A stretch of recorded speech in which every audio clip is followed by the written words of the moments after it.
रही तो से दूल्हा चूल्हा लगा करईती बुझल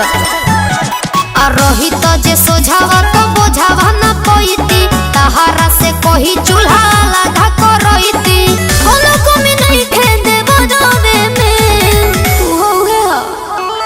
देवेली जेठानी हो बहुत परेशानी सा सुरवे में तो जाके बाट दम जवानी गाँव जवानावे में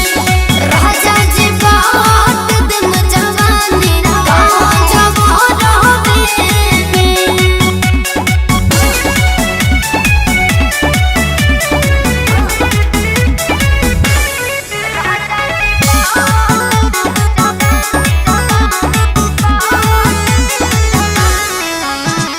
केहू के साहत नहीं खे हमारा से बोले मन करे कोना में भर मन रोले अब अति होता जी कि केहू के साहत नहीं खे हमारा से बोले मन